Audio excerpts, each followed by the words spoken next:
मुस्तफ़ा और आप लोग देख रहे हैं क्रिकेट विद ब्रोस। मेरे साथ मैंने अली फैज़ी मौजूद है। अस्सलाम वालेकुम। वालेकुम सलाम। तो welcome back to new video.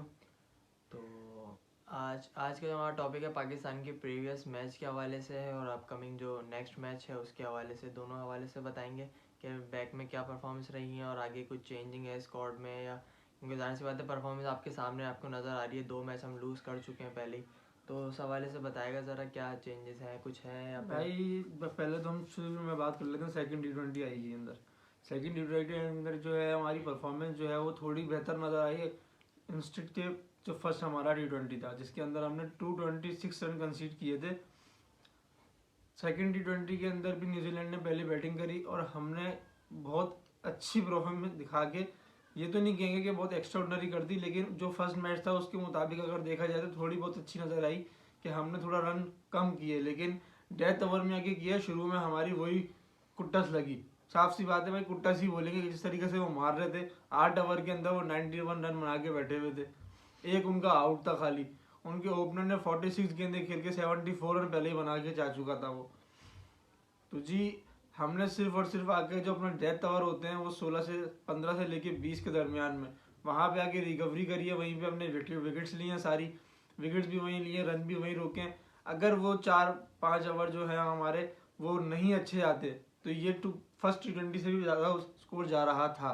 ये T26 से फिर ऊपर जा रहा था, ये 240 225 तक जा रहा था ये। सही है। तो जी ये पाकिस्तान की बॉलिंग का मामला जो चल रहे हैं वो चल रहे हैं, साथ में अब हमारे मिडिल ऑर्डर के मसले भी आ गए। पहले हमारी ओपनिंग का मसला था, वो बाबर रिजवान से हल हुआ था। अब इन्होंने कहा कि हम नया प्लेयर करेंगे, चेक करेंगे, उसको ओपनिंग करवाएंगे, उसको देखेंगे। अच्छा रहा, फर्स्ट T20 के अंदर जो है साइम अयूब ने करके भी दिखाया कि ओपनिंग किस तरीके से होती है। लेकिन जब रिजवान और साइम अयूब दोनों ओपनिंग कर रहे हैं तो इसका मतलब है एक को मारने के लिए भेजा है, एक को स्ट्राइक रोटेट करने के लिए भेजा है। जब दोनों ही मारेंगे दोनों हैंड से तो नुकसान ही होगा, फायदा नहीं होगा हमें। तो वही हुआ, साइम अयूब भी मारने के लिए गए क्योंकि उनका रोल ही मारने का है। उन्होंने 6 ओवर खेलने हैं और उसमें कोई उन्होंने 70-80 रन का आपको स्टार्ट दे देना है। होता है किसी मैच में, जब ज़रूरी थोड़ी है हर मैच में अब हर बंदा चलेगा, ज़रूरी नहीं है ये बात, लेकिन जब वो उनका रोल है वो रोल यही है, या तो छक्का या तो आउट, जो उनका रोल है ओपनिंग के अंदर।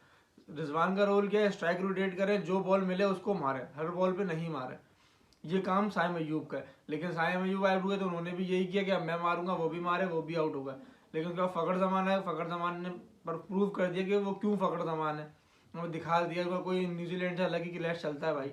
और वर्ल्ड कप में भी आपने देखा उन्होंने क्या रेड मारी उनकी, और यहाँ पे भी उन्होंने 24 गेंदों पे 50 मार दी थी। अच्छा चल रहा था, लेकिन बस होता है वो एक इनसाइड एज लिया बॉल ने और विकेट में घुस गई वो, तो वो आउट हो गया। लेकिन अब क्या मतलब है इसका, अगर एक बंदा आपको 24 बॉलों पे 50 रन बना के दे के जा रहा है, दूसरा बंदा आपके हैंड पे खड़े होकर 50 बना रहा है। बाबर आजम ने 66 रन बनाए 46 गेंदे खेल के, 66 रन, 66 रन इसके हो गए, 50 रन उसके हो गए, 110 120 रन तो यही हो गए। पीछे बचता क्या है, 60-70 रन। आपके 9 बंदों से वो 60-70 रन नहीं बने। मतलब आपका मिडिल ऑर्डर क्या कर रहा है, बिल्कुल भी कुछ भी नहीं कर रहा है। जाहिर से ओपनिंग आपकी नहीं चलेगी, लेकिन आपको एक बीच में पार्टनरशिप मिल रही है तो आप उसका फायदा उठाओ। आपने लाइन लगा दी, फ़खर ज़मान के आउट हुए, उसके बाद तो आज़म खान भी, इफ्तिखार भी, आमिर जमाल भी, शाहिन शाह अफरीदी ने थोड़ी बहुत कोशिश करी, नज़र आया कि वो कर रहे थे, कोशिश ट्राई कर रहे थे मारने की कि कुछ तरीके से मैच को ले जाए निकाल के। लेकिन जाहिर सी बात है वो प्रॉपर बैट्समैन या प्रॉपर हिटर नहीं है कि वो फिनिश करे। फिनिश करने का काम जो है वो यहाँ पे, आप यहाँ पे बाबर आजम को भी दोष नहीं दे सकते कि उसने पर फिनिश नहीं किया, 50 अपनी 50 बना ली, नहीं। यहाँ पे ना आप उसको सेल्फिश बोलेंगे, ना आप उसको ये बोलेंगे कि उसका काम था आपको इनिंग बिल्ड करके देना, आपको एक पार्टनरशिप लगा के देना, वो उसने कर दी, आपकी इनिंग बना दी। अब काम यहाँ पे था फिनिशर का। फिनिशर के तौर पे कौन खेल रहे हैं आपके पास, आजम खान और इफ्तिखार अहमद। इफ्तिखार अहमद का तो मुझे समझ में नहीं आ रहा कि एक तो उनको ऊपर की बैटिंग भी चाहिए, वो कहते हैं मैं लंबा लंबा खेलता हूँ, मुझे अपनी ओपनिंग भी कराएंगे तो मैं कर लूँगा, इतनी बड़ी बड़ी वो बातें करते हैं। जब उनको मौका दिया जाता है तो वो क्या करते हैं, आउट होके चले जाते हैं। मतलब जब आप अपनी स्लॉट खुद मांग रहे हो कि मुझे ये स्लॉट चाहिए और आपको जब मिल रही है तो आप परफॉर्म तो करो ना। ऐसी रिजवान है, रिजवान को कोई अपनी चीज़ पसंद नहीं आ रही थी, वो फ़ौरन आके मीडिया में बोल देते हैं कि भाई ये मुझे कप्तान नहीं बनाया, मुझे तो ओपनिंग करनी थी, मुझे तो चौथे नंबर पे खेलना था, मुझे इस पे खेलना था। उन्हीं के डगर पे इफ्तिखार चल रहे हैं, वो भी आके बोल देते हैं मेरी तो ये स्लॉट नहीं है, मुझे तो यहाँ खिलाओ, मुझे 10 ओवर कराओ, मैं 10 ओवर का बॉलर हूँ, मुझे ओवर नहीं कराते। भाई आप जो आपको मिल रहा है आप कम से कम उसमें तो परफॉर्म करो, जो आपको दी जा रही है आपको, भाई आपको ये आपकी जिम्मेदारी है, आप अपनी जिम्मेदारी तो पूरी करो। आपको फिनिशर के तौर पे खिलाया जा रहा है, आप करके क्या जा रहे हो, 1 रन 2 रन, एक छक्का मार दिया, एक चौका मार दिया, हो गया। नहीं मतलब आप गली क्रिकेट खेल लो, 10 ओवर का नहीं है, 4 ओवर का मैच खेल लो, 2 छक्के मारे, खत्म हो गया मेरा काम। भाई 20 ओवर का मैच है, जब आपको 11वें 12वें ओवर में स्ट्राइक मिल रही है, जब आपको 11वें 12वें ओवर में आना पड़ रहा है, तो आप लेके जाओ ना उसको, 16 17 18 ओवर तक के खेलो उसको। भाई आजम खान का काम क्या है, आजम खान ने आना है और ख़त्म कर देना है मैच को। वो कैसे होगा, जब 10 बॉलें उसको मिले, 20 बॉलें उसको मिले, और वो 10-20 बॉलों पे कोई 40-50 रन बना के साइड पे करे मैच को। लेकिन जब उसको मैच बने हुआ ही नहीं मिलेगा, वो तरीकेकार ही नहीं मिलेगा, तो वो तो जाहिर सी बात है आउट ही होना है उसने। फिर आप बोलते हो कि वो उससे परफॉर्म नहीं होता, उससे खेला नहीं जाता। आप जिस बंदे को जिस चीज़ के लिए खिला रहे हो उसको वो सिचुएशन भी तो दो ना बना के। एक बंदे को आपने खिलाया कि वो आए, 2-3 छक्के मारे, 2-3 चौके मारे, हार्ड हिटिंग करे, मैच को ख़त्म करे जल्द से जल्द। और जब आप उसको वो सिचुएशन ही नहीं बना के दे रहे, सिचुएशन टेंस हुई हुई है, सिचुएशन पे प्रेशर आया हुआ है, आने वाले बैट्समैन खुद प्रेशर में कि मैं आउट हो गया तो मैच गया।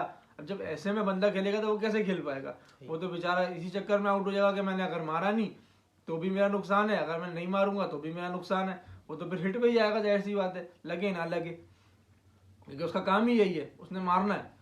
तो जब आपको चौथे या 5वें नंबर पे पोजीशन दी गई है, आपको स्लॉट दी गई है, तो वहां से आपको मैच लेके जाना है, वहां से आपको मारना नहीं है सिर्फ खाली आके। आपने 2-3 स्ट्राइक रोटेट करनी है, अपना बिल्डअप करना है, थोड़ी सी अपनी दिखानी है कि आप, हाँ भाई आप क्या करने आए हो, आप उसको सेट हो पिच के ऊपर, अपनी थोड़ी सी कंफर्टेबल लो, फिर आप अपनी हिटिंग शुरू करो। आप ना बॉल देखा ना कुछ देखा, बस घुमा दिया। तो भाई ये थोड़ी सी हमारी जो प्रॉब्लम जो इन दोनों मैचों में रही है ना, थोड़ी सी शाहिन अफरीदी की कैप्टनसी पे भी देखना पड़ेगा कि उनकी कैप्टनसी पे सवालात बन रहे हैं, क्योंकि जो उन्होंने लाहौर कलंदर के लिए किया था वो यहाँ पे नहीं कर पा रहे। मैंने आपको पहले ही कहा था कि लाहौर कलंदर एक फ्रेंचाइज है और वो कुछ महीनों की लीग होती है और वो ख़त्म हो जाती है। ये पूरे सालों साल चलता है आपके साथ, ठीक है ना, ये रिकॉर्ड्स में आता है, ये सालों साल चलता है और ये इंटरनेशनल लेवल है। तो उनको देखना पड़ेगा कैप्टनसी के अंदर, ये इफ्तिखार को बिल्कुल भी यूज़ नहीं कर रहे। भाई जब आप ऐसा ऑलराउंडर एक बंदे को खिला रहे हो तो आपको एक आध ओवर कराना बनता है। जब आप देख रहे हो कि मेरा बॉलर पिट रहा है या मेरा बॉलर से विकेट नहीं मिल रही है, आपको विकेट चाहिए, आप उस टाइम पे ट्राई कर सकते हो उसको, लेकिन आप नहीं कर रहे। खैर ये दो बातें ये हो गई कि थोड़ा सा हमारे ओपनर्स को सोचना पड़ेगा कि थोड़ी सी अच्छी इनिंग देख के जानी पड़ेगी, कम से कम 6 ओवर से पहले तो कोई आउट ना हो, इस तरीके की इनको देनी पड़ेगी। और मिडिल ऑर्डर में आके हमारे जो फिनिशर है उनको सोचना पड़ेगा कि भाई इस तरीके से क्रिकेट नहीं खेली जाती, इस तरीके से हम सिर्फ हारेंगे ही हारेंगे ही हारेंगे, जीतना हमारे नसीब में नहीं होगा जिस तरीके से हम खेल रहे हैं। और बॉलिंग में तो आपके सामने है, ना कोई चल रहा है ना कुछ हो रहा है। विकेट्स लेते हैं कब लेते हैं, जब मैच हाथ से निकल चुका होता है, फिर क्या फायदा विकेट्स लेने का, वो स्कोर बना चुके हैं। अब तो वो आए विकेट देने के लिए, उनको पता है या तो छक्का या तो आउट। अब उन्होंने इनिंग बिल्ड नहीं कर रही, उन्होंने विकेट पर रुकना नहीं है, उन्होंने मारना है। उनके पास 2 ही चांस है, छक्का या आउट, छक्का या आउट, ये करना है उन्होंने। तो उसमें तो आपको विकेट मिलेगी। विकेट तो तब लो ना आप पावर प्ले के अंदर लो, मिडिल ऑर्डर में जब बैट्समैन आ रहे हैं उनको निकालो जल्द से जल्द, ताकि आपका स्कोर रुके। आप स्कोर बनवा देते, उसके बाद विकेट लेके आप खड़े हो जाते हो कि हमने तो 4 आउट कर दिए अपने पास। ऐसे नहीं चलेगा, आपको सोचना पड़ेगा, आपको थोड़ा जल्दी जल्दी विकेट लानी पड़ेगी, तो यही फायदा होगा। खैर सुनने में तो ये आ रहा था कि जो सेकंड T20 और फर्स्ट T20 को मद्देनजर रखते हुए इफ्तिखार या आजम खान, इन दोनों में से किसी को बिठा के हसीबुल्ला को खिलाया जाएगा। आजम खान का ज़्यादा सुनने में आ रहा था, लेकिन मैनेजमेंट ने फैसला कर लिया है। आपको हम बताते चले, आज आपको हम आपके परफेक्ट कंफर्म प्लेइंग 11 बताएंगे, क्योंकि उसमें बहुत सारी चेंजेस हुई हैं आज, और सारी चेंजेस बॉलर में हुई हैं, बॉलिंग लाइनअप में सारी चेंजेस हुई हैं। आपको बताते चलें, पाकिस्तान की ओपनिंग साइम अयूब रिजवान ही करेंगे, बाबर आजम 1 डाउन आएंगे, सेकंड डाउन पे फ़खर जमान आएंगे, फिर आजम इफ्तिखार अहमद आएंगे, और फिर छठे नंबर पे आजम खान आएंगे। यहाँ तक की टीम यही रहेगी। फिर आते थे आमिर जमाल, तो आमिर जमाल नहीं होंगे, आमिर जमाल की जगह वसीम जूनियर को खिलाया गया है। फिर उसके बाद आएंगे शाहिन अफरीदी, कैप्टन होंगे। फिर उसके बाद आएंगे हारिस रऊफ, और फिर उसके बाद आएंगे जमान खान, जिनको अब्बास आफरीदी की जगह पे खिलाया गया, क्योंकि अब्बास आफरीदी को परफॉर्मेंस बेस पे नहीं हटाया, क्योंकि उनकी परफॉर्मेंस अच्छी थी। उनको रोल आउट हुए हैं, वो उनको इंजरी हुई है एब्डोमिनल में, इस वजह से उनकी जगह जमान खान खेल रहे हैं। और वसीम जूनियर खेल रहे हैं आपका आमिर जमाल की जगह, और मोहम्मद नवाज खेल रहे हैं उसामा मीर की जगह। तो ये 3 चेंजेस हुई हैं। होपफुली पाकिस्तान थर्ड T20 के अंदर अच्छी बॉलिंग मुजाहरा करेगा और बैट्समैन भी अच्छा परफॉर्म करेंगे। इंशाल्लाह ये मैच हम जीतेंगे, उम्मीद यही है। बाकी देखते हैं क्या होगा। प्लेइंग 11 आपको एक दफ़ा और बता दूं मैं, साइम अयूब, रिजवान, बाबर आजम, फ़खर जमान, इफ्तिखार अहमद, आजम खान, मोहम्मद नवाज, वसीम जूनियर, जमान खान, शाहिनशाह अफरीदी और हारिस रऊफ, ये पाकिस्तान की थर्ड T20 के अंदर प्लेइंग 11 होगी।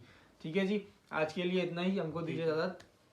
ठीक है जी, हमें दीजिए इजाज़त। अगर वीडियो पसंद आई है तो लाइक शेयर सब्सक्राइब जरूर कीजिएगा। हमें दीजिए इजाज़त, अपने गिरदन में ख्याल रखिएगा। अल्लाह हाफिज़। अल्लाह हाफिज़।